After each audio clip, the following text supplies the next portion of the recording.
Good evening, ladies and gentlemen.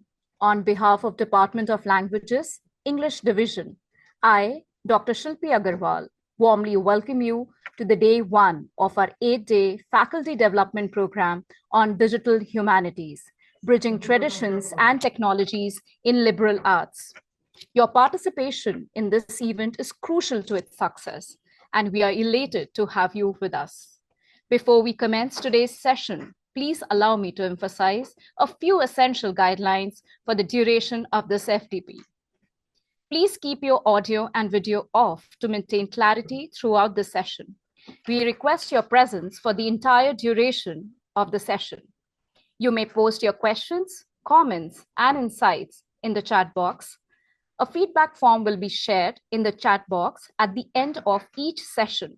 It must be filled and submitted within 30 minutes after the session ends.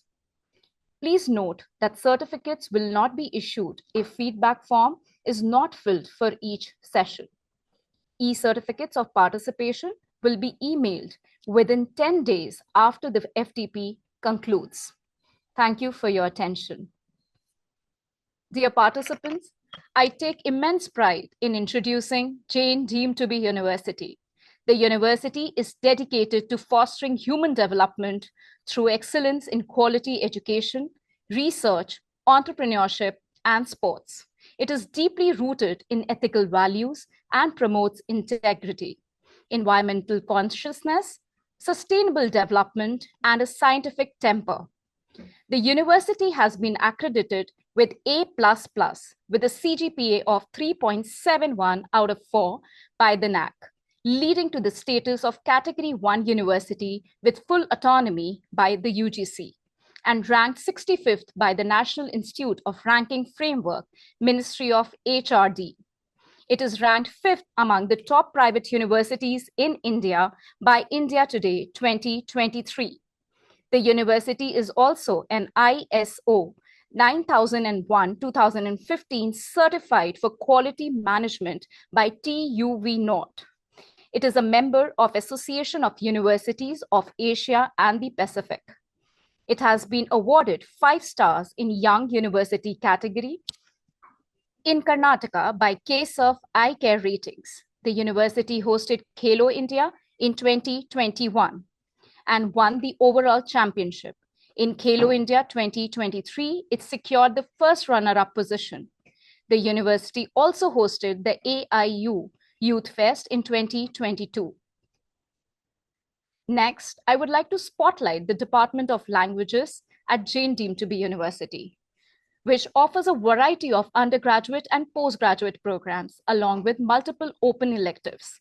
It comprises 4 divisions: English, Hindi, Kannada, and Sanskrit, with a blend of experienced and dynamic faculty members well established in their fields. The department fosters an interdisciplinary approach to research and teaching grounded in cultural studies. The English division of the department plays a key role in delivering quality education.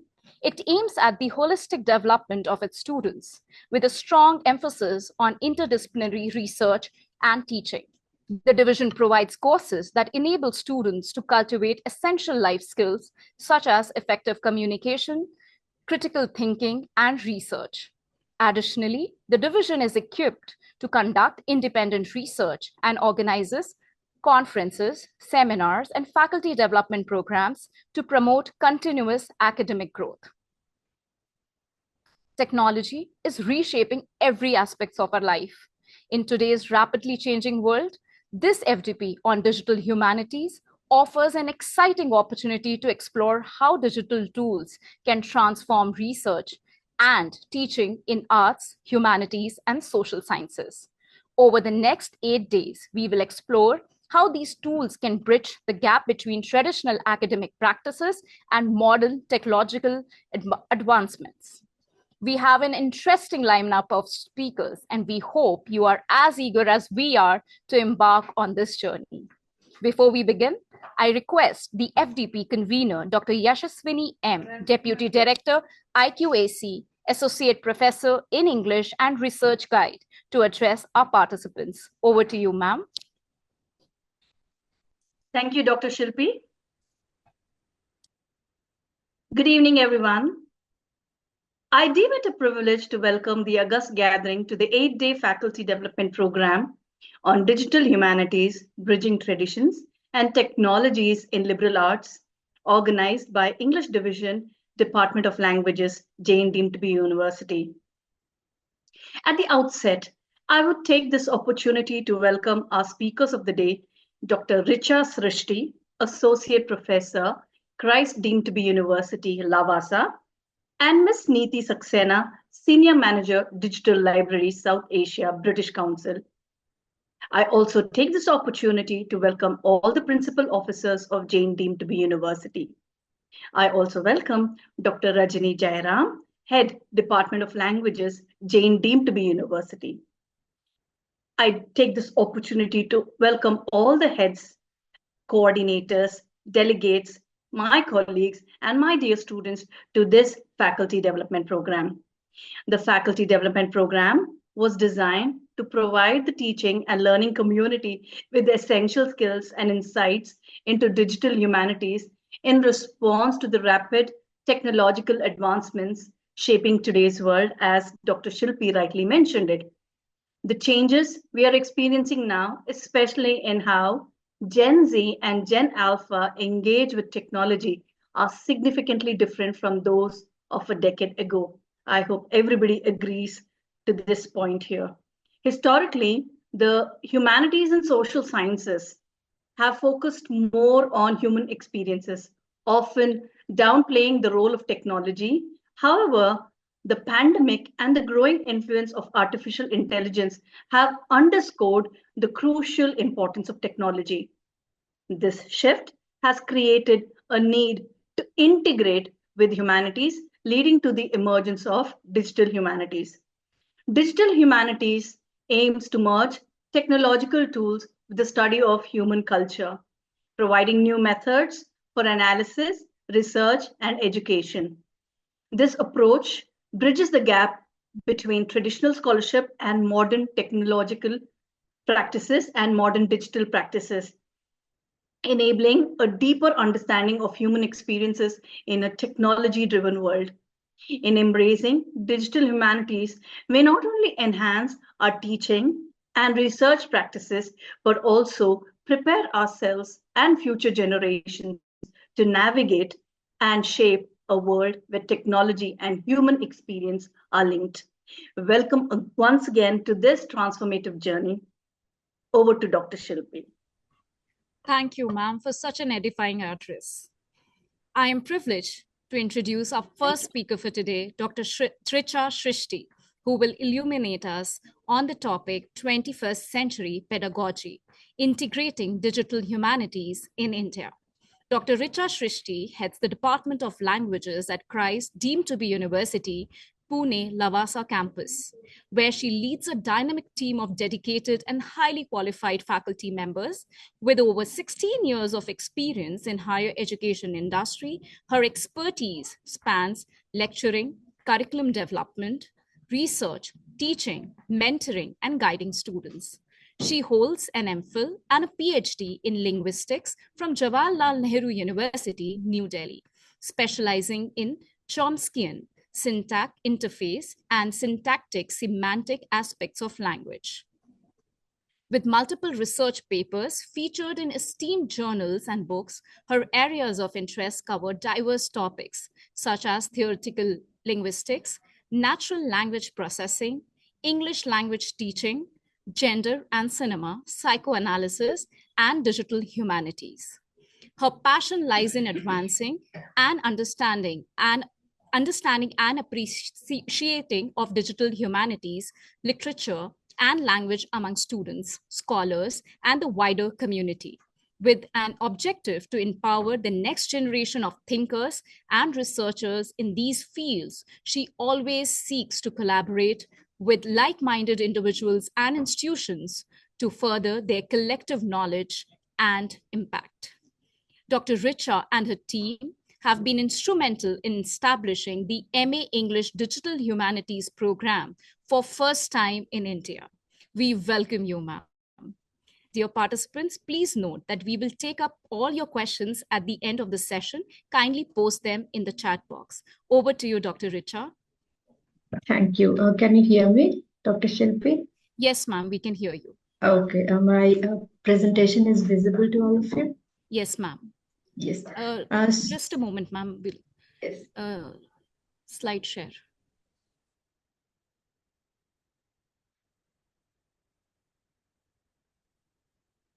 Yes, ma'am, it is visible. Is it visible? Am I able to move it? If you can tell me, just fine. Yes, ma'am, you can. Yes, ma'am. Okay. Okay, fine. Thank you. So I would first like to begin by my big thank you to JAIN University, Dr. Avasti, who first approached me, Dr. Shilpi here, and Dr. Yashaswini for inviting me or giving me this opportunity that I can share whatever I know about DH with all of you. Ma'am, thank you for accepting our invitation. Thank you, ma'am. Thanks a lot. And before I begin my presentation, I would like to humbly state that I do not claim myself to be I don't consider myself to be or claim that I am a DH expert.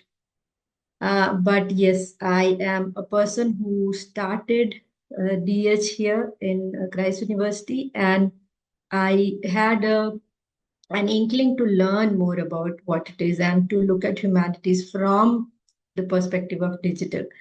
So whatever I know, I'll share it with you, and I hope it helps all of you to understand and also create or formulate whatever you want to do in your curriculum. So thank you, everyone. And I would like to begin my presentation. As you all know, the topic is how to integrate DH in India, DH in curriculum. But before it, I think we all know what humanities is, but I just want to give you a recap of what it means to be human. And as Yashaswini ma'am, I think, said right now that we all humanities, whoever is from humanities background, we all actually lack some kind of technological aspect. And why is it that? We will also think about, deliberate on it. Now, as we all know that humanities is a study of, as she said, experiences, and we experience through like human culture, history, and wherever we go, we experience life or society through that. And that is what we study in humanities. Now, because of that, it encompasses subjects like history, literature, philosophy, art, everything.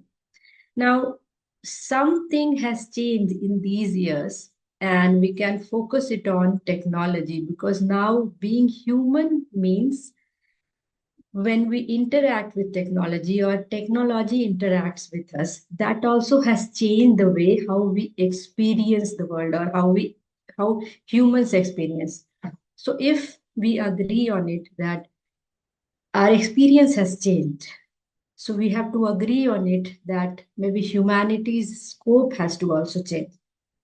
And why we are saying this? Because there has been many times there has been shifts in history. Some shifts are like very subtle, some shifts are very obvious. And one of the shifts which was very obvious and which has impacted us till now is Industrial Revolution.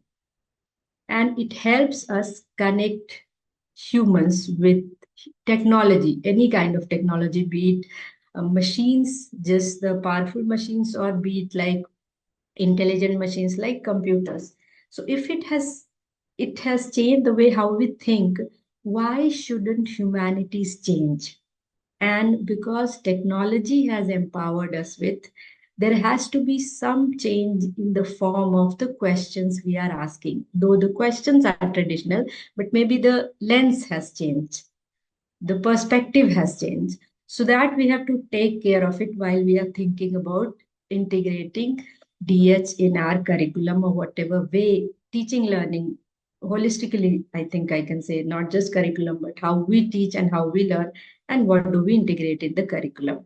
So there is a person whose quote I would like to present. She's a very famous DH scholar, and she had been an American scholar uh, who who starts the definition of it. Because what is digital humanities, we should ask. So when I was reading one of the articles, one of the papers articles by her, I figured out that she focused on not digital humanity is, but digital humanities are. That is why, if you see, she has written here, digital humanities are not just a new field, but a new way of thinking about humanities. And she uses this plural because she wants multiple perspectives, because digital humanities for us is not just one field, but as she says, the next definition of us, it's a nexus of fields within which scholars use computing technology to investigate the kinds of questions that are traditional to the humanities, but we are trying to ask humanities oriented questions about computational technology. So it's a kind of intersection between technology and humanities. And it's also not just about using technology to study the humanities, but also understanding how technology is shaping us as humans, and in turn shaping our whole humanity and the society and the world. So it was interesting for me, and that is how I started my journey into digital humanities, because this is a field which holds much promise to all of us as humanists. And it also, on the other hand, it actually deepens our understanding of what it means to be human. So it means that what it means to be us. So our understanding about ourselves, it actually enhances, and that is why it's essential for us to actually dive into not only its present but also its past. So I think most of you must have heard of this person or know this person. We can step back. What we are doing right now is we are stepping back and exploring how this field has actually evolved over time and what happened and how it seeped into humanities. So one of the key figure in DH's father, Italian priest he was, Father Roberto de Busa, who actually lived in 20th century. And what he actually did was he was working on a project called, as you can see here, it's written project called Index Domesticus. And what this project was actually an effort to compile and analyze the complete works of Saint Thomas Aquinas. Now, father could not do it alone because it was humanly not possible to combine all the work of St. Thomas Aquinas. So he approached IBM and he collaborated with IBM, and he requested them that he should be able to use their computers to automate the process of this analysis and indexing the whole work. And at that time, they used to have an index card kind of thing. If you remember, long ago in libraries, we had that kind of card. So that card had some information about a paragraph or maybe a narrative or maybe more than one paragraph. And like that, he combined it and he used machines to actually automate it. Now, it was because only of technology and computers and IBM computers were at that time very powerful, that he was able to achieve this major project. And this project, whenever we start digital humanities, we start the story with his name, and we start the story with this project name in the Index Domesticus. So Index Domesticus was actually the foundation which laid the ground for later digital humanities, and it could show how technology could be used for the first time. Technology could be used to study and analyze large texts in novel manner or new or innovative ways, which was not possible by one human or even maybe more than one human. So it was all possible because of the use of technology. And but the questions he asked was very traditional, related to literature. Now, and there's another article, and it also focuses on this is the name of that article actually. We can start our curriculum introspection with this article. The name of this article itself is What is Digital Humanities Doing in English Departments? So now some people might ask the question, okay, digital humanities is something related to humanities plus computational aspect of it, but what are we doing with it? What is it doing in English departments or languages departments maybe or linguistics department? So there are a few reasons for that. And I think as humanists, we all will understand this because first, computers can, all of us are using computer and we know that computers can easily manipulate text data. And all of us in English department, languages department, we are actually working with the text. So now this is a kind of DH is a kind of natural fit for English or languages department. That's the first reason. Secondly, computers and narratives or text have a long history because we all have been using word processing software, which allows us to edit or create something or maybe revise something also. Now, this approach towards technology has led to the development of writing tools, digital writing tools. While we are, all of us are doing it, we are using it to refine our writing, we are using it to edit our writing or revise our writing. So all of us use that. Thirdly, the development of growing interests in recent years in archiving and preserving materials which were created digitally. So that also actually led to digital humanities in English departments. And lastly, because digital English departments have always been open about new areas of study. For example, earlier we had only masters in English or BA in English. Now we have English with cultural studies, English with digital media studies, English with communication studies. So we are the first to take everything and include it. So DH is a kind of natural extension of already existing interests and strengths in English linguistics and languages department. So more or less to just recap, digital humanities is a kind of, it's an amalgamation of ways, different kind of ways, where you use technology to make our work easier. It's like our analysis easier, our study easier.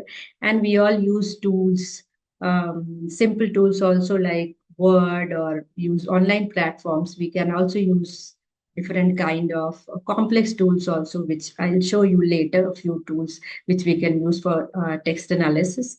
So it's not just whether we should use technology or we should not use technology. But the question right now is how we use technology and of what kind we should use technology. So it's not just binary yes or no, but it is a kind of spectrum, as I feel, because we want to move towards that spectrum using more and more advanced tools to help our research.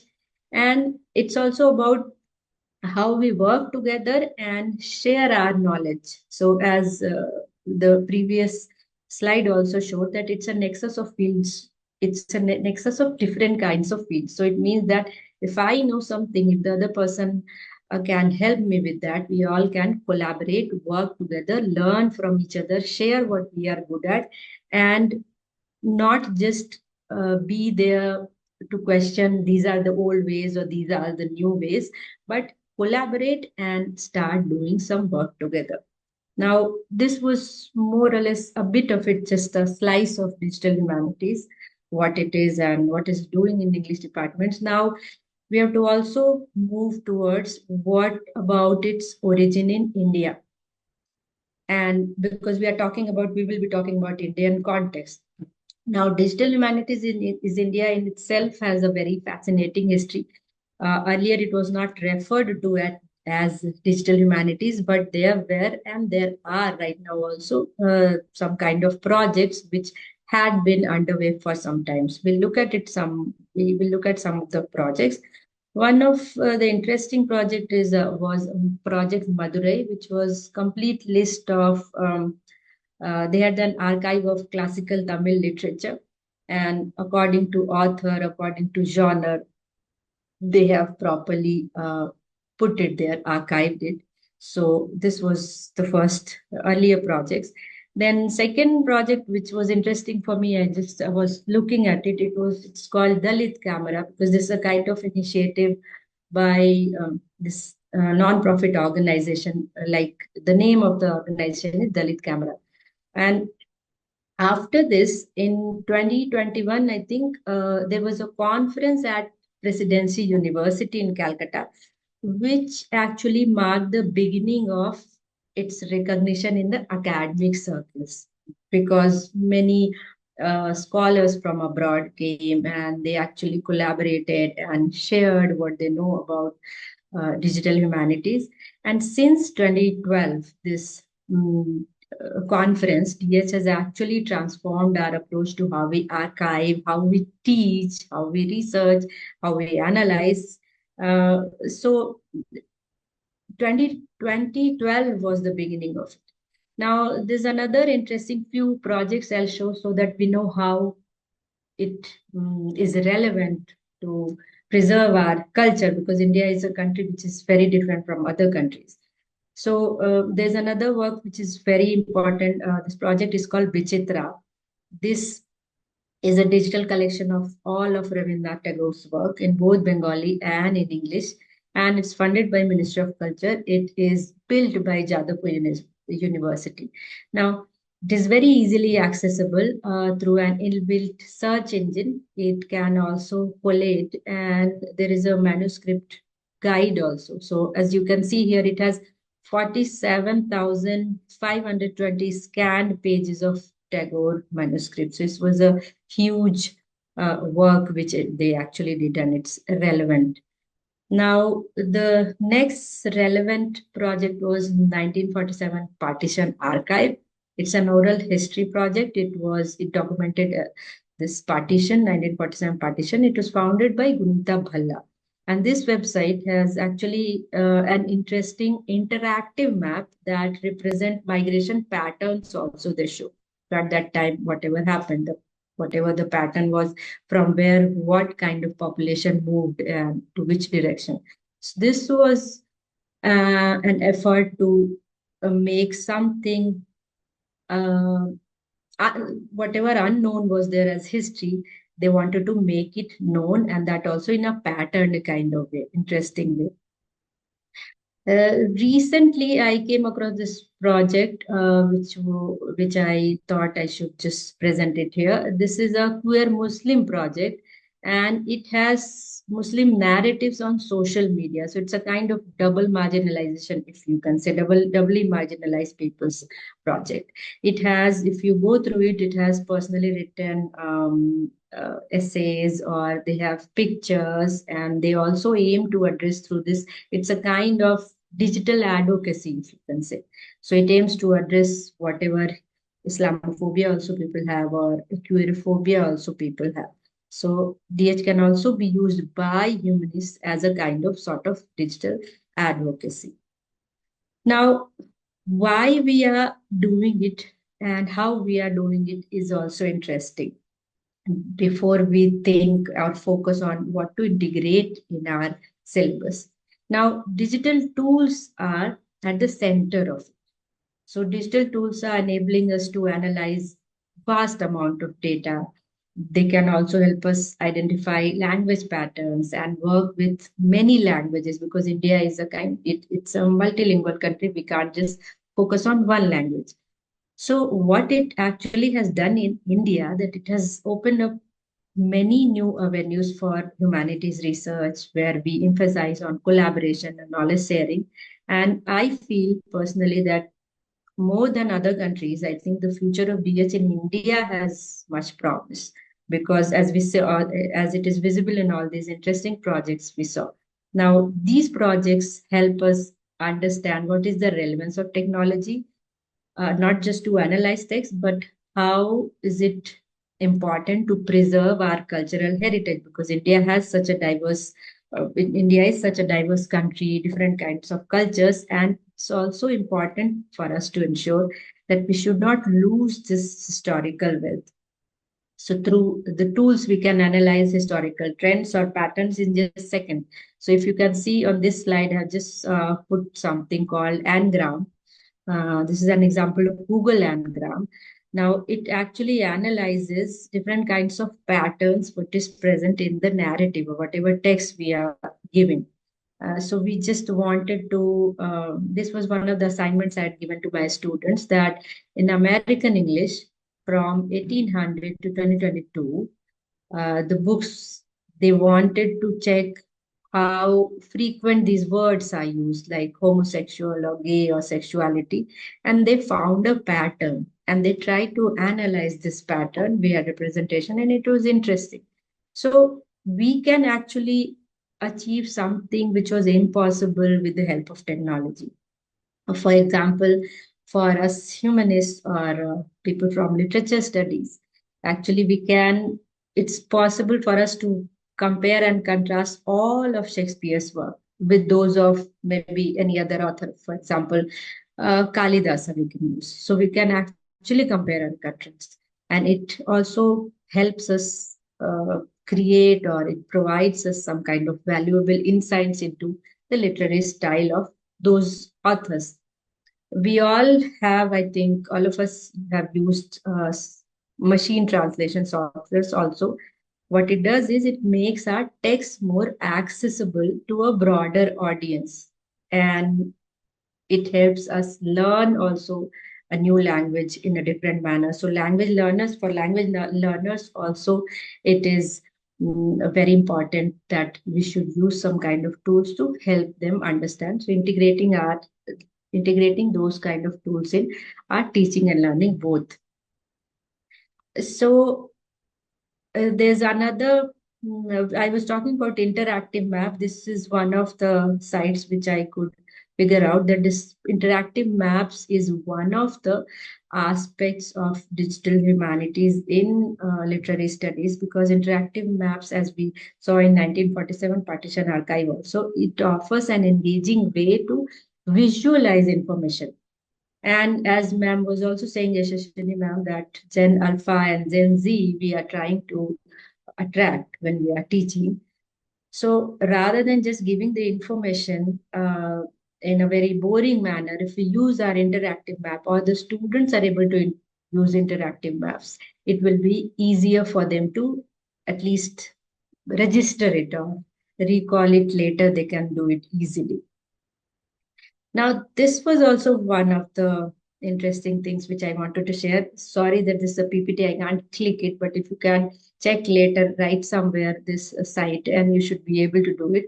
What DH has done to us, like humanists, that it has also brought some new forms of narrative and analysis, because now we have something called interactive storytelling. Now, earlier only author was writing and the reader was reading it, but now the reader can immerse themselves in the depth of the narrative. So this is one of the interesting sites which I found out. It is called, I think, Digital poems. Actually, what it does, it has taken all the lines from Moby Dick, the very famous tale. Okay, and then if you click on the blue ones, it gives you your version.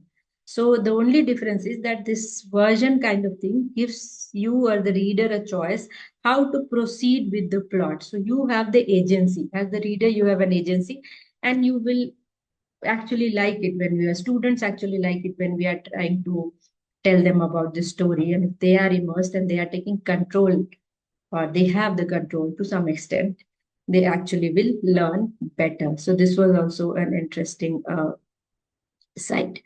Now, another interesting thing which DS has done is that it has also given rise to new genres or subgenres in literary studies. So there's one kind of interesting poems which is called any poemas or type poemas. In this slide, if you can see what it does, the name of the poem is Zipper 2. Now, when you look at it properly, you will see that it uses the shape of letters or some kind of animation. Because it's the PPT, you are not able to see the animation, but it will just go like this zip. So if you click on it, so it uses these shapes of letters or some kind of animations, and it shows your narration. So if, for example, if there is a poem related to drops, water drops, it will actually, the animation will be like it will drop like that. Or if it is a like of leaf, it will be like this. Okay. So this has also been a kind of interesting thing which we can include. Now, when we are looking at creative writing in digital media, we can also use these things like where AI and human or human and AI can collaborate. This is one of the sites which is interesting. If you write in Google verse by verse, this is something which is interesting where it's an experimental AI powered muse, it says, where you compose poetry inspired by classic American poets. So you write one line, the AI will write one line, or if you want to edit, you edit it. And it's a kind of, it's not that AI is giving you or you give it to ChatGPT and it is giving you. You are actually, you will feel good. It's like you are collaborating with the AI and trying to work on something which is creative. So that will also help us. These are some of the tools which I was talking about. Some of them I teach in my Introduction to Corpus Linguistics paper. We have these tools, if you have heard of it. One is like Voyant, another is screenshots I have given this, another is Antconc, and third one down is called Sketch Engine. So these are, for example, Antconc, if you can see, Antconc is a kind of freeware corpus analysis tool which allows us, like researchers, to examine word patterns and language use when you feed text into it. Now, Sketch Engine is also like that because it explores corpora, it identifies trends, patterns, and there is something interesting. It has an inbuilt repository of different kind of corpora. For example, during COVID, the newspapers and other things, so many things are there. So it has something additional which is not there in ANCOM. And it also works, I think, with more than 100 languages. This works. So these kind of tools have now become or are gradually becoming indispensable, you can say, for translators or maybe educators or lexicographers. Now, when we look at these tools, what does this show us? It shows that the way we approach humanities has really changed, and therefore we should think about it that there is an urgent need to incorporate these changes in our curriculum to make it relevant. Ma'am, how much time I have? Can you tell me? Ma'am, another 22 minutes. Yes, I think before that I'll finish. Yeah. Okay. So if you can see this, yeah. So before we'll try to integrate DH into our curriculum, we should also contemplate what are the core values of DH. And we talked about a bit, but we can just revise it here. It will help us understand how and why, because how and why is more important than what. Because when we are talking about integrating DH in curriculum, we know what to integrate. We learned a bit about it. But how to integrate and why to integrate, that is also an important question. Now, these are some of the core values of DH which I have not given it, like various scholars actually have given it somewhere or other. So I've just tried to collate a few of them. The first one is openness. So now when we are teaching our students something related to DH, before that we have to actually disseminate these kind of values, that we have to be open because it's a kind of world where everything is getting blurred. The discipline boundaries are getting blurred. So we have to be more open about knowledge sharing, or imparting the knowledge, or maybe resources should be more open. So when I showed you a few of the tools, most of them are really open source, and that has also helped DH communities prosper. And second one is collaboration. As we know, the DH is a kind of field where we will need or we require uh, everybody's help. So it's not just one discipline or a person who's from literature background can't do it on his or her own. We have to integrate from computer science. We have to integrate from other kind of disciplines also. So collaboration is also something which we have to keep in mind. And then diversity. And that is why I said, because DH across the world is a kind of field where Diversity is required. It's one of the core values. It is fit for our country, because in our country, I think we know more than any other person will know how diverse we are, yet we are uniform.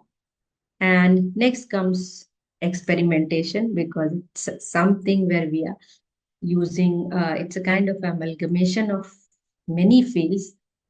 We need to take risks, we need to experiment.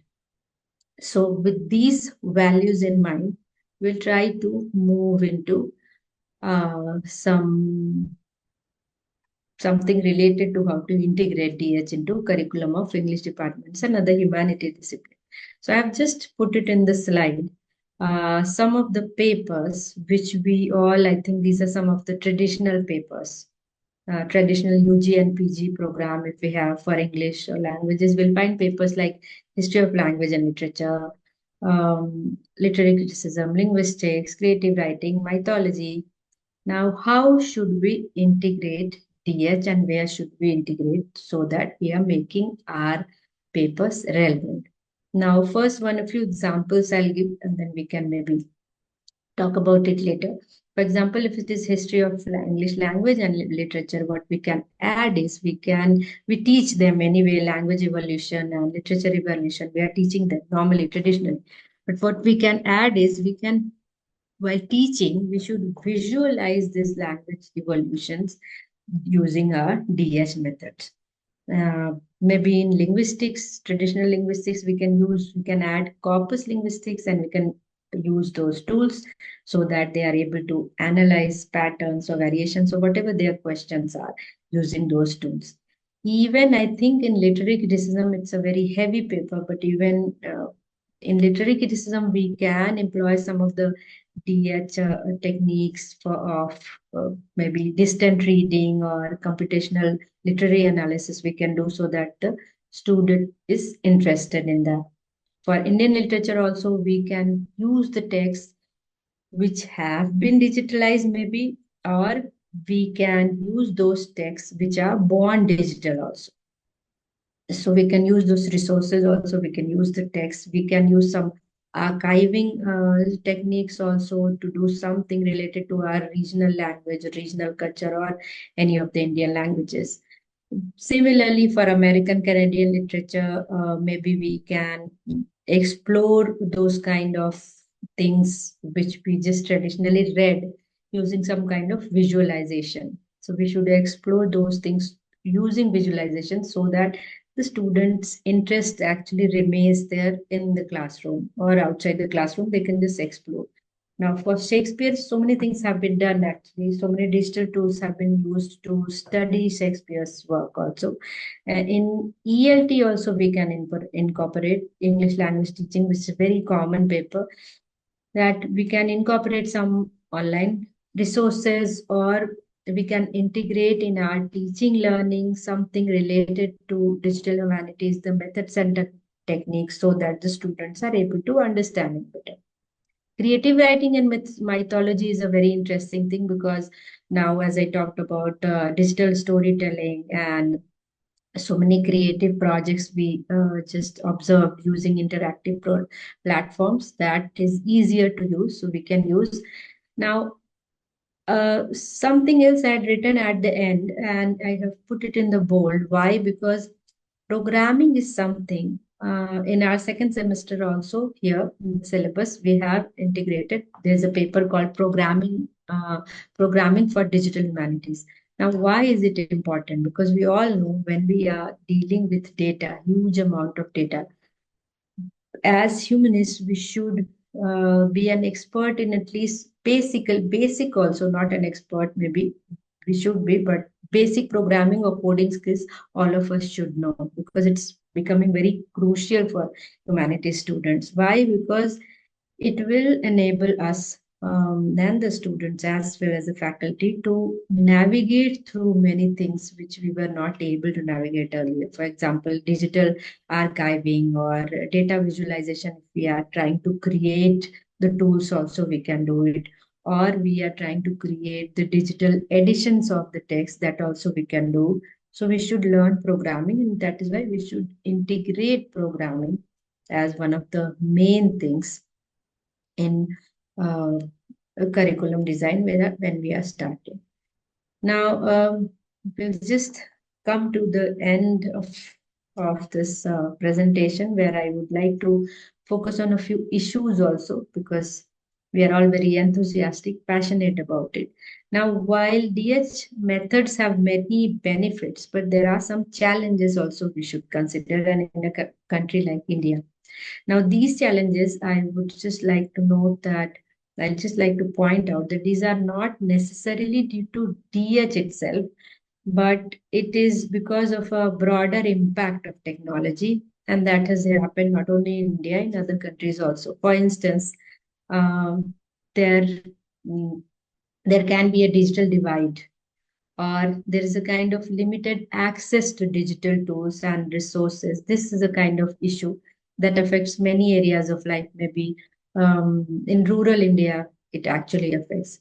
Similarly, we have some funding challenges also in DH, or there's a kind of resistance also to changes that always happens. So, funding challenge and resistance to change are some of the common themes in many fields where technology is actually evolving and interacting.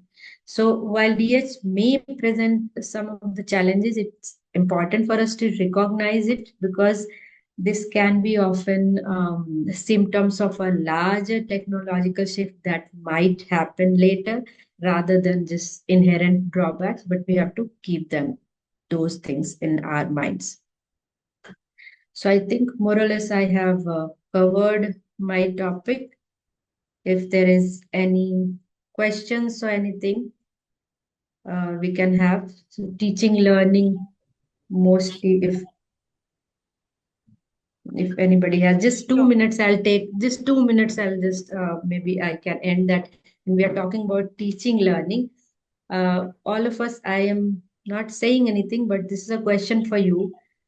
What does it entail for teaching, learning? So integrating technology now, is it a choice for you, or it's an imperative?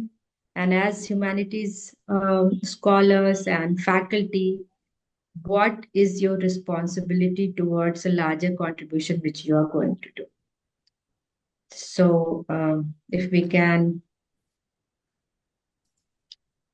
end with this question. And any questions, anything? Yes. Okay, ma'am, there are few questions. Yes, please, we can take. We have many. The first question is from Renuka K and Annie Safi. Ma'am, they ask, could you please share the name or link for the corpus linguistic tools like Voyant? There's no link. If you just search, if you have laptop, you just search, I'll tell you. Just you write Voyant tools. Voyant tool is actually a web-based platform. So you don't have to download anything. That is web-based. So if you write, shall I write in the chat box? Yes, ma'am, please. Shall I? Yes, ma'am. If you want later, I can. There is one voyantools or org. Yeah, that is it. That is it. Okay, I'll share. Shall I That share the is- link in the video? Yes, if you can. Yes, you can share. So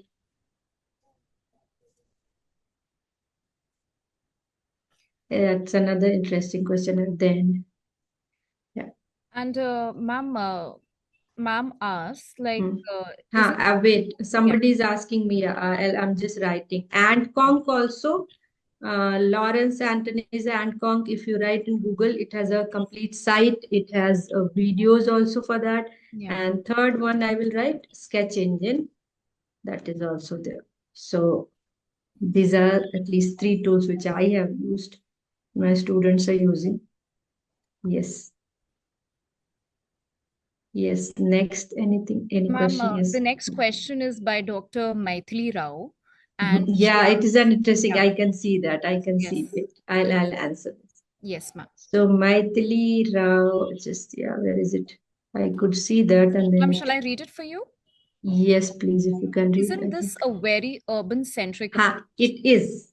It is. It clearly is. That is why at the end I mentioned a bit that there is a digital divide. People who are, for example, I'm a very privileged person. I'm using this laptop. That is why I'm talking about digital humanities. Otherwise, I would not have used it. It is. And it is in. So, but the problem is, Maithili, as I said, that again, increasing the divide through COVID ensured, and yes. So the thing is, it has increased the divide, but it is not ingrained in the DH. It is a larger issue, which I think we cannot avoid. Okay, ma'am. Thank you so much for answering that. Ma'am, another question that Annie Safi asks is that, ma'am, can you please specify which kind of courses, or I should say programming courses, that we should pursue to have at least basic skills in digital humanities? As far Okay. as I know, there are many programming language courses which would be better for us to start with. Yes, so basic Python, because our data science, we were not teaching that. We had a data science faculty who was teaching programming for digital humanities. He started with basic Python. So if you know basic Python, you should be able to start something. So that you can do. Basic Python will be okay. And one question is by Dr. Yes. Mithun K. He asks, can we bring email messages that is present in novel can be studied using DH methods? Yes. Why not? See, the thing is, even you can, what we are chatting on WhatsApp also, that also you can use. See, the thing is, there's a difference between, I'll just tell you why this happens. Just 2 minutes. I think we have 2 minutes, Yes, Shilpa ma'am. ma'am. Yes. Yes. So can we bring email messages that anything? See, using DS methods, you can analyze any text. The only issue is that right now we are using computers, because now earlier we used to annotate one novel on our own. Now we have thousands of novels and we have to do it within 10 minutes. How are we going to do it? So we are able to do it with the help of uh, many tool which we can utilize for it. So any kind of message, yes, Twitter message, Insta, people are working on it. Research papers they are writing about. Ma'am, one question that is asked Yes. by Nirmala Velapu. She asks, at first she thanks you for your very informative session. And her question says, ma'am, just a moment. And the question is, 1 minute. Yes, Dalit camera. Yeah. Yes, ma'am. And she asks, ma'am, can you please explain No. Dalit camera? Yes, I'll tell you. Yeah, so Dalit camera, that it's a kind of, I spoke about it. It's a non-profit organization. If you go and check their website, now they are focusing, their narratives are digital. So if you can look at it, they have lots of sections, and there you can see their testimonials and other things are there. So Dalit Camera doesn't mean the camera thing, but they have named this organization Dalit Camera. Okay. Thank you, ma'am. And there is one question by Dr. Shalini Mittal. I think Setu has written something. Shall I speak Yes, about ma'am. it? Yes, ma'am. Yeah, so he has written, he or she, they have written, could you share names of some journals and associations Journals related to associated. DS? Yes, ma'am. Yes. See, we have a few groups, I think, if you can join. There's one group which is Dharti group. Right now, they have just the WhatsApp group active, but they are working on the online group also, they will create. Journals not specific to DH right now, but yeah, related, we have a few. Related to AI also we have. But Dharti, if you can join, or there is a group called ELIT also, e-literature. That also, if you can join. Then for video games, there's something, a group called Digra, Digra. So if you can join these groups, you'll come to know gradually. Then Shalini Mittal ma'am says that when we talk about analysis, we often use qualitative analysis methods like thematic content analysis. Is there any analysis method that we use within DH? Okay, ma'am. So the thing is, I'll make it clear. qualitative anyway we have to do. So what machine does it, it just gives us, for example, I'll give you an example. Like if you put it in Voyant novel, so there's one word if you choose, or one phrase you choose, you want to work on, it will just give you the frequency, the context also, the patterns also. So it has given you the quantitative thing. You have to work on its qualitative thing. So that part as humans we have to do. So there's no specific analysis methods we use, but there are different tools. As I showed you, there was that anagram tool. So it gives you the pattern. Okay. So for example, if you want to search one word or one phrase in many texts in that period also, you can use it. Then somebody has written, do you think DH is limiting the possibility of imagination and like how is it limiting the possibility? See, so ma'am, Moni Kini ma'am. Huh. So Basu ma'am. So Basu ma'am has written that. So ma'am, I think it's up to us. For example, if we have a knife, it can murder also someone, or it can be used to carve a beautiful flower also. People do it for cake and other things. So I don't think digital humanities is limiting the possibility, because as I also told you, human AI also can collaborate. And there is another, I think a book is there. There is no I in AI. That's a very interesting book. So the I we have to provide. So there can never be a limiting of possibility. The I we have to provide, and then only AI can work. Otherwise, it cannot work. Now, okay, Utsav has written, can we say that digital tools helped a lot in exploring the, yes, it should. We are doing it also in Central Institute of Indian Languages also. There's many uh, relevant work they are doing, especially overcoming. Yes, it can. And I'll give you one example. I don't know how many of you know this. Government of India has recently started an initiative called Bhasha Dan. So all of you who is present here, you can go to Bhashadan website, register yourself and volunteer your language. You can write, validate, you can speak, donate. So that is there. And the moment it will happen, they will have lots of data. And right now we are using ChatGPT and Gemini kind of thing. Maybe after 50 years, we are using something for our Indian languages. Thank you so much, ma'am. Okay, digital methods, I think Mithun, yeah, Mithun, I think I already spoke about a lot of digital methods. Questions are same. We are using digital tools. So it's not something which is very different than we have not done it. You ask your research questions in the same manner, but how you analyze it, what are the things that you are using, that will be something different. Okay, this and Annie, I think we have written. Any other? Could you please mention the tool for interactive storytelling? There is something called Twine, TWINE. Uh, but for that also you should know Python, some coding or programming. One of my faculty member actually uses it. He's well versed in that. Okay. What is the difference between DH and AI interfaces, ma'am? Yes. So see, DH is like, if you look at the word digital humanities, humanities word is there. In AI, there is no humanities. It can be or it cannot be. AI is very different. It's like artificial intelligence. So if, hello, Shilpi ma'am. Yes, ma'am. Yeah, I think I got disconnected. I think 1 hour Zoom or something happened or something. Yes, ma'am. Yes, ma'am. Ma'am, we are very sorry, ma'am. You can continue. No, it's fine. I think we actually, it's fine. I think we all, if there is any other question or any question, I The can. last question that was asked by Anupma Sukumaran, she asked, Yes. could you please mention the tools used for interactive storytelling?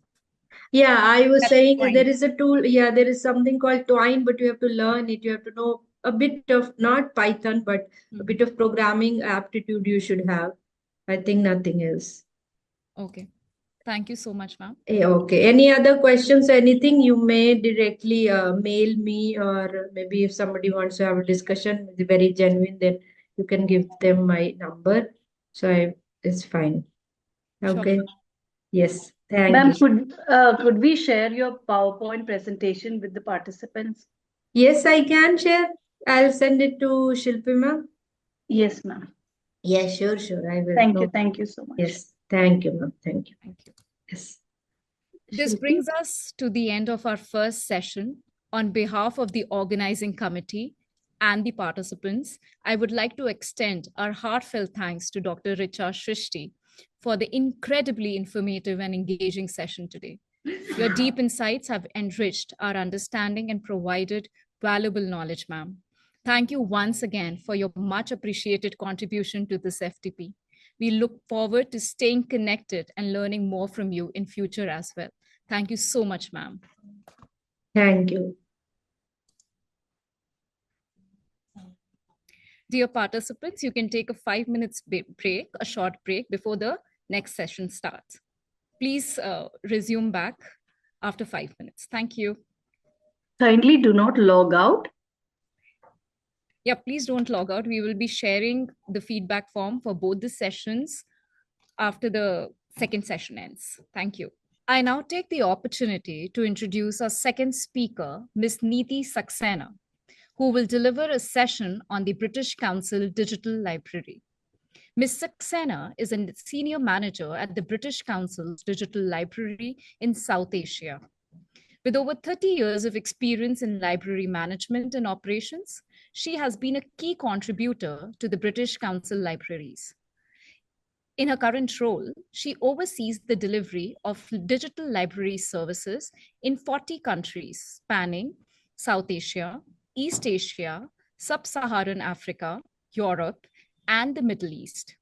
She specializes in developing and implementing innovative digital solutions, including mobile applications, website content, web portals, and digital walls, collaborating closely with external suppliers and internal teams. She leads product development to ensure the digital library remains at the forefront of the technological advancement, supporting the global audience with seamless access to knowledge and resource.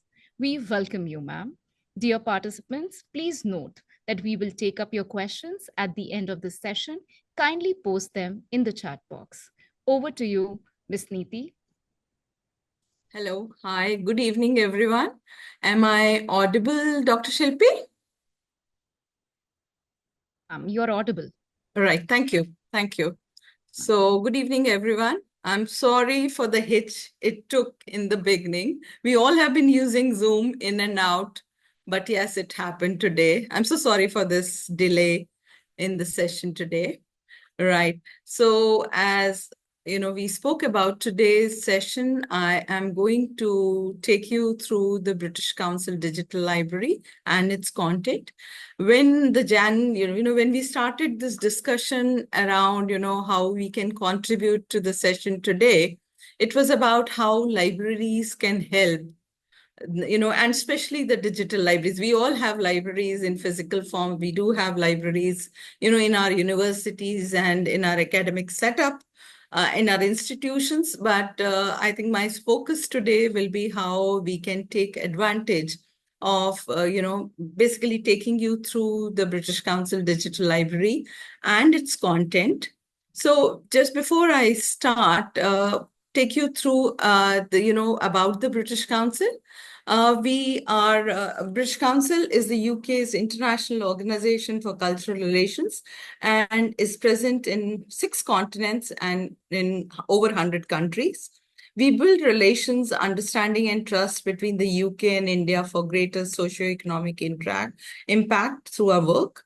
Our focus is on institutional links and nurturing new networks that can blossom into sustainable creative partnerships in the long term. This year, British Council is celebrating its 90th year, and in India, we are there for British Council is in India for more than 75 years. So it's an important landmark year for both British Council and being in India. And today I'm sure a lot of us may be familiar with the British Council digital libraries while you were in your academic setup or while you were a student or I'm sure all of us may be aware, some of you may be aware about the British Council Library and its existence. Can you see my screen? No, ma'am. No? Just give me a minute. You have to share the screen. Yes, I am sharing. Yeah. Can you see my screen now? No, ma'am. No? No. Or probably there's a technical lag. Let's wait for a few seconds. Sure, because I've already shared my screen. Yeah, maybe there's a technical lag.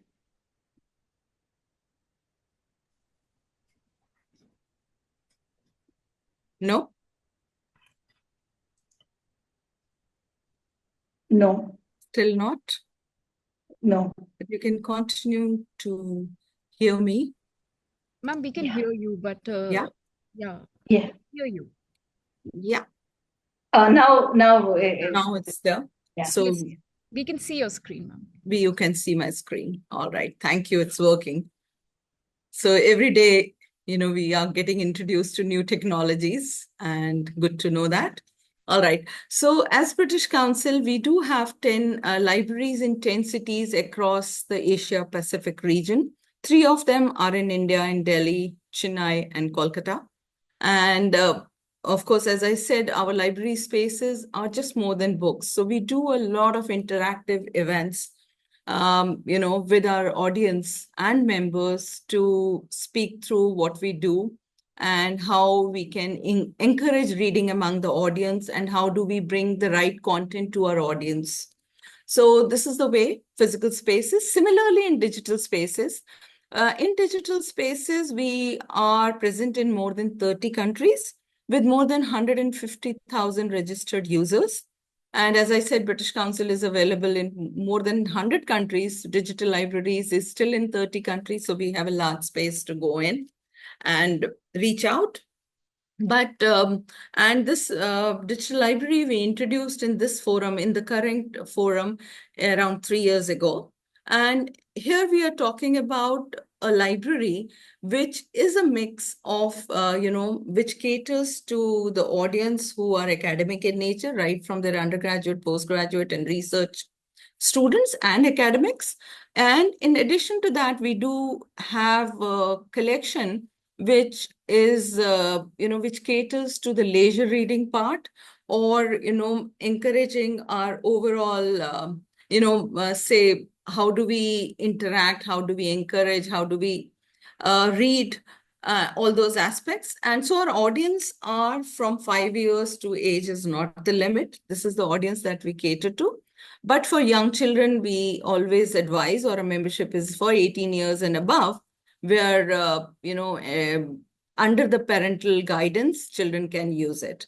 Again, when we are talking about our digital libraries, we are not only putting our collection, which is available through the website. It is also, as you go through, you can carry your library with you. So it's not only on your laptop, but you can access the library through your phones or the mobiles, if I should say so. And the digital library, through digital library, it is not only the content that's available in the spaces, because we know when we come to digital, the library, the digital spaces sometimes are like, the content is hidden behind the walls. So we take up a lot of opportunities to enable, to showcase our content. I will speak a little bit more about our content and how we interact or engage with the audience to make it available and so that it can be put to right use over a period of time, by all our members. This is basically a screenshot of our digital library. If you look at, and just to bring to your notice that British Council, of course, as I said, our purpose, British Council also has a large collection which British Council publishes, and it's available through our website. So, as in any case, each report or each section of our organization may have a different web page, but through the libraries, we are ensuring that our members get a seamless access from one place. So British Council owned publications includes the research and insight reports, the education reports, cultural reports, and reports on English language. Then there is a film archives database which is available. And then there is, like, because we are talking to English language and literature team here and academics here, I would like to mention a large number of collection which is published in the learning and teaching English sites of the British Council. And we do also have a music channel under the Selector Radio. But the whole idea is to bring it all under one umbrella, whether it's the British Council collection. In addition to this, we as libraries also source through various suppliers, as libraries do, through a large number of collection, which is a paid content through the third-party content suppliers, and I'll touch upon a little bit about it later through the presentation, and which are through the external suppliers. So this is all is available through the digital library at one go. So you can see, what I'm talking about. As a researcher or an academician, you don't have to hunt spaces, but you come to one space, and whatever is available as a part of our digital library, you can access it from the flexibility of your mobile phone. And of course, we do run a lot of global events. As I said, because we are present in 30 countries and 4 continents at the moment, we do try to bring all our audience, creating communities of interest together and take those occasions for our members to come together and share their ideas as well as learn from each other. So as I said, we do cater to third-party content. So, what we are talking about, say, newspapers from more than 160 countries, newspapers in more than 64 languages. And this is at one place with more than 3,500 plus newspapers. And the flexibility is as good as, the reading compatibility is as you're reading a newspaper live. It is on your screen the moment it gets published. So if you say, some of you may be the users of The Economist, which comes out every week. So the moment it gets published, it's available for you to borrow, to access, and certain times there is not even a limit of, how many of the back issues you can borrow at one point in time. So to say, similarly is the magazines. Popular magazines, again, 7,000 of them are available. Most of them are available in English language, but sometimes some issues are available in local languages as well, and country-based leading newspapers. We do have audiobooks and ebooks. As I said, we have a large range, the age group of the audience is large. So again, audiobooks, fiction books, and, for authors like Ian Rankin, Agatha Christie, Woodhouse, Booker Prize winners, major literary writers winners from the UK are part of our collection. We do follow leading UK literature prizes, and the moment it's announced, whether right from the long list, we try to build it as a part of our library collection through the digital. Again, it has to be available in a digital format, plus it has to be available with our suppliers. As I said, we encourage children to use it under the parental guidance. We do have children's books, graphic novels, and comics for all of you. And I'm sure graphic novels and comics are not only for children, but for adults as well. As I said, we do have resources like, from leading suppliers. So to say, from EBSCOs, we subscribe to their ultimate database. And from ProQuest, we do supply for the academic ebooks, which are more than 200,000. So I would say 2 lakhs in ebooks are available across the subject. And similarly, JSTOR, again, one of the leading supplier of digital content for academicians and researchers, is available as a part of the library. We don't leave the movies and the training videos behind.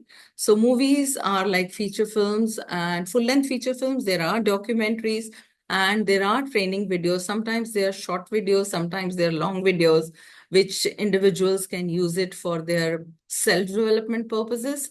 Sometimes it could be a specific subject. So right now, because we were talking about the Mental Health Day on the 10th of October, there were 2 articles in the leading newspapers about the this mental health collection in forms of ebooks and documentaries available in our collection. So there is something, I would say, which will cover the wider interest, and there will be certain things like for training videos, which is for self-development. If you want to learn something, there may be something. There is a whole lot of academic collection which falls under an area of great courses are available as part of our training videos collection, which I'm sure the group may find it useful. Again, for the leisure part of it, full length music performances, documentaries, powered by Quello is also available. So as I said, these are the third-party content, which includes the academic and the leisure reading content, plus the British Council's own publication from research and insight reports, education, culture, language, films, learn and teach English, and music are a part of the digital library. As I said, to be specific, because this audience here today is more focused on their academic requirements and research subjects. As I said, from ProQuest, we do get their academic books collection. From EBSCO, it's a database of academic search ultimate, and JSTOR, I think we all know about. So this is a part of our academic collection, which as a member, you can access to the resources. I did refer to about the members' engagement activities, or how do we try to bring our audience, through, creating communities of interest or giving opportunities for our members with, in different areas of their careers, and to come to discuss and to read, to encourage reading. So more or less, our activities in physical library spaces and digital library spaces are seamless, and they may be similar in nature. But yes, the model, the how we approach, how you walk into the space, whether it's a digital space or a digital physical space, could be slightly different. As digital library, we follow as libraries, whether it's a physical or a digital library space, we do try to, bring together curated collections, which is a monthly display of films. And so to say, right now, the month is about the Black History Month is celebrated across to recognize the Black writers and, how they have come up and have contributed. So there is a special theme of display in our digital as well as physical spaces about the writers, their books, their collections. And on the other side, we are taking opportunities. So on Friday this week, we had a book club where we took Black History Month as a topic of discussion. And, these sessions are generally moderated by a teacher at the British Council. And we get audience from across the globe, from different walks of life, and they come and share about their readings. They come and talk about what they like reading and how reading helped them, in becoming, in their, in their career path, how books have helped them. So this happened on the Friday last, but towards the 28th of October, which is, we continue with the Black History Month, the director of the British Council in Rwanda is talking about how books and libraries have helped them in achieving what he is today in his personal as well as professional career. So that will be like, we generally get around 400 to 500 users to these sessions. On the other side, we also engage with like a 2-month session, what we call as a reading marathon, which is a 2-month program, again, an engagement activity where we bring in audience. And this time, the reading marathon, which started on September, was, have got more than 1,100 registered members to that program. And they come around, they're supposed to be reading 4 books. And at the end of it's a certificated program. So, members who complete this program, they are given a certificate at the end of it. Second thing is, as a part of this 2 months program, we do also bring in the UK storytellers who come and tell a story, because stories are not only for children, but we as adults also, love listening to stories. So the picture that you could see, we are talking about the author and the book and how this author got into writing and taking a few stories from that author. So these are the kind of things which we try to bring together and create bonding and a larger opportunity for our audience to come and discuss about books, about reading, about, how can they benefit from reading and from libraries. Of course, we do regular orientation sessions for members and non-members to come across and know more about our libraries and effectively use, and a monthly newsletter that goes out to all our members in terms of what is the theme for the library, what are we going to discuss this month as part of Reading Marathon, and how it's going to benefit. So every month, there is a newsletter that goes out to members in addition to curated displays that happens in the physical spaces as well as digital spaces. As libraries, as I said, we are available on a web version and an app format. So the convenience and accessibility is there. Some of those services also cater to the requirements of specially abled students. So like, it has got a voice command feature, or speech, text-to-speech functionalities are available and allows them to enlarge and read, highlight reading. So that's for everyone.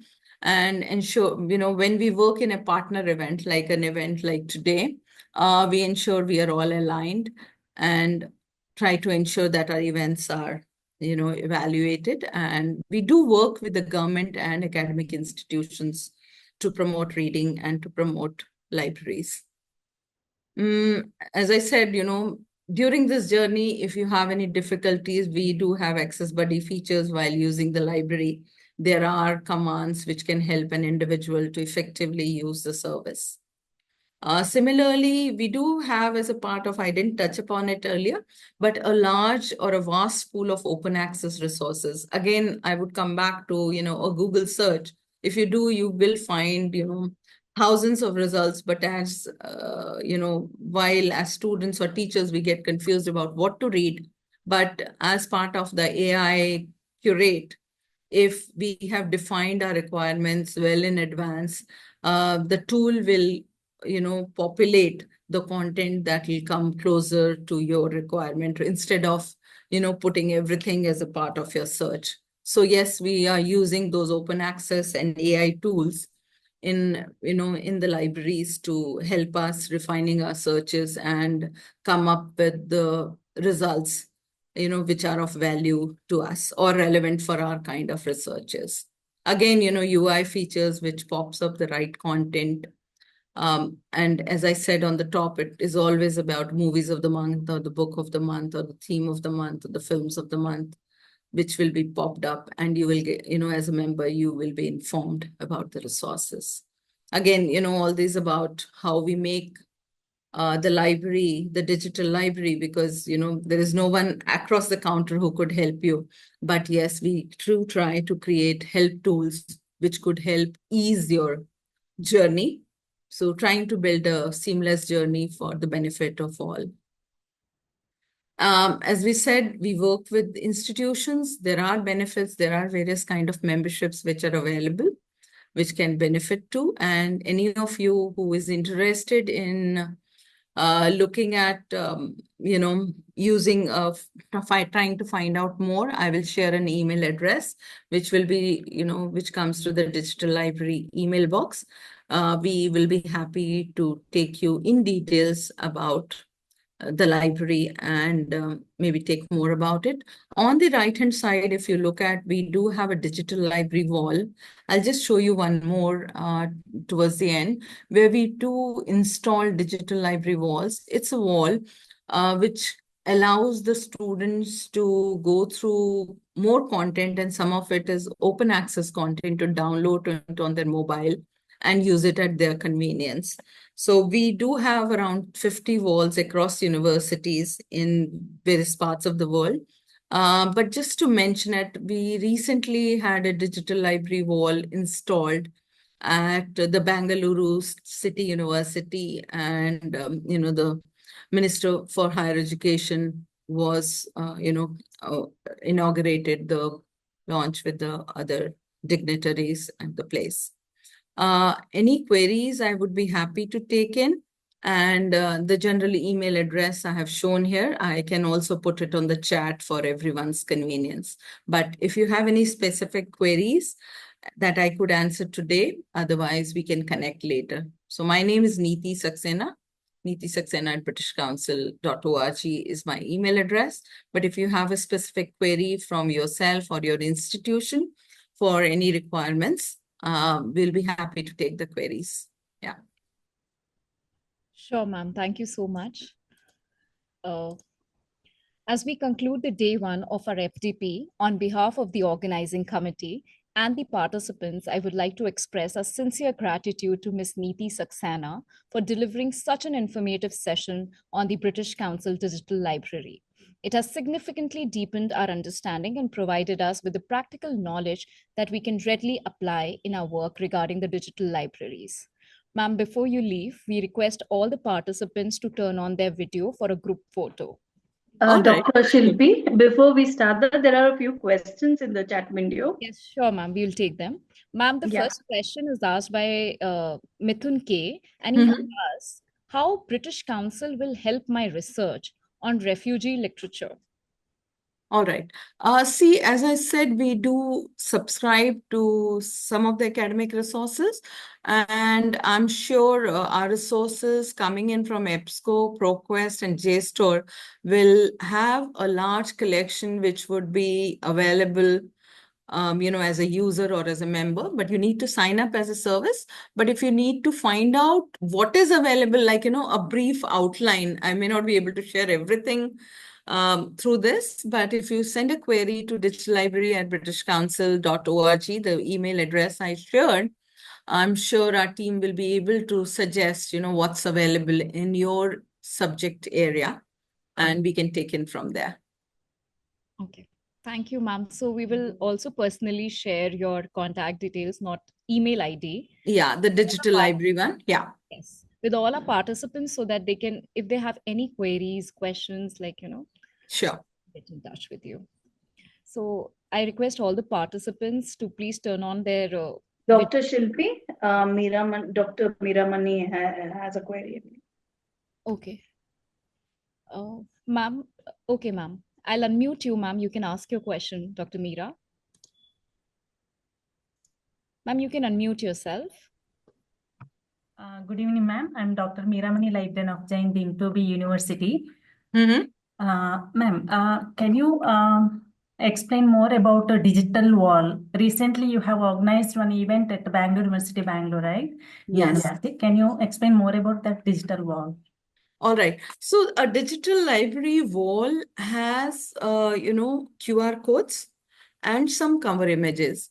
So these are content which is available in the open access area, or some of them are specific to university requirements, but are available either in the open access area or it's one of the British Council publications which we can, use as a part of the digital library wall.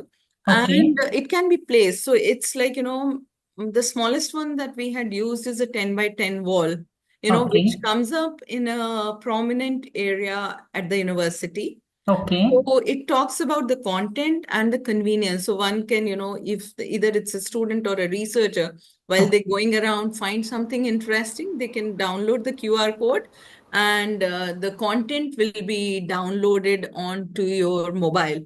So that's the convenience. And yes, the requirement of the content could vary from institution to institution.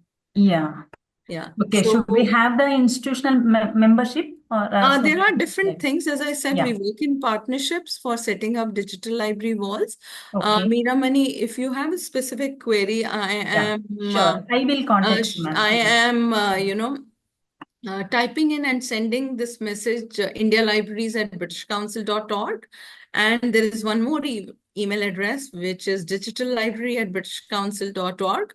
These two can be used to send us a query, and then we can take it forward. We can share some samples of walls which are available. and can be, we can take our discussions from there on. Thank you, Ms. Neeti. Thank you, Dr. Meeramani. Ma'am, I have another question for you. Yeah. This is from Dr. Ashwati. She asks, does the British Library offer any research fellowship or grants for scholars working in any specific discipline? Okay, so I would just like to clarify, we are British Council, and British Library is the National Library of the UK. Okay. All right. So yes, any queries which are specifically, the query here is specifically for the British Library, which is the UK's National Library, should be marked to them. But Dr. Ashwati, if you need the email address, I can send it across a generic email ID for the British Library. Thank you so much, ma'am. As we conclude the day one of our FDP, on behalf of the organizing committee and the participants. Dr. Shilpi, sorry, there's one more query. Is it? Can you connect us to England's university, ma'am? Yeah, can we connect? Can you connect us to England's university? Sorry? Ma'am, can you connect us to England's universities?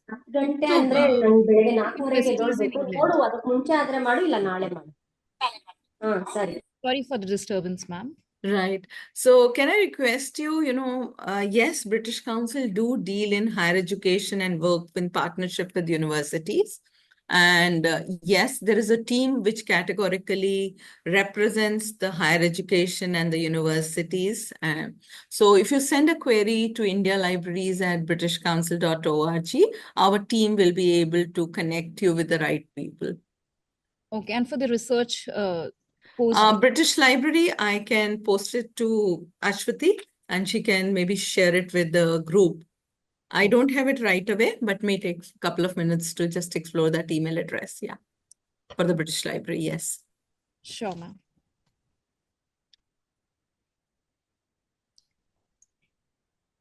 Yashaswini, ma'am, can we conclude the session? Yeah. Yeah, sure. No other queries. Yeah. Thank you so much, ma'am. As we conclude the day one of our FDP, on behalf of the organizing committee and the participants, I would like to express a sincere gratitude to Ms. Neeti Saxena for delivering such an informative session on the British Council Digital Library. It has significantly deepened our understanding and provided us with the practical knowledge that we can readily apply in our work regarding digital libraries. So I request all the participants now to please turn on your video because we have enabled it, so that we can have a group photo. Tech team, are we done? Yes, ma'am. Thank you so much, Sangeet. Thank you, Ms. Neeti, once again. Dear participants, we look forward to welcoming you again tomorrow with another interesting session by Dr. Tonisha Gwyn, Assistant Professor at IIT Jodhpur. Ma'am will be deliberating on the topic Digital Humanities as Interdisciplinary Critique, Perspectives from India from 10:30 a.m. to 12:30 a.m. And the feedback link has been posted in the chat box, requesting all to give the feedback right now because the link will be active for only 30 minutes. Thank you. Thank you, everyone. Bye. I'll disconnect now. Thank you. The session tomorrow will be from 10:30 a.m. to 12:30 a.m. PM, sorry, PM. Till then, take care and have a great evening. Thank you, Ms. Neeti, for joining us today. Thank you. Bye. Bye, ma'am. We'll be here for some more time. You can log out from the Zoom. Thank you so much, ma'am. Thank you, ma'am. Thank you so much. A gentle reminder, dear participants, link is active. It will be active for another half an hour. Kindly fill it. Dr. Kavya, can you post it again? I think there were some issues. Yeah, ma'am. Posted, ma'am. Yeah. Yeah. Thank you. I request all the organizers, except the technical team, Mr. Sangeet and Ms. Arundhati. Others can log out, please. Sure, ma'am. Thank you. Thank you. Sangeet sir and Arundhati ma'am, Yes, could you ma'am. please be here for some more time Yeah. until the participants have an access to the feedback link? Sure, ma'am. Sure. Thank you. Thank you so much. Sangeet sir, could you post the feedback link again?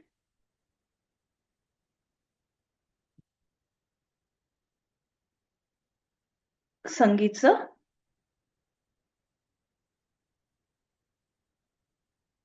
Yes, ma'am. Posting it. Just a Yeah. second. Just repeat the process for a Yeah. couple of minutes. Yeah, I mean, and then we will Yeah. log out.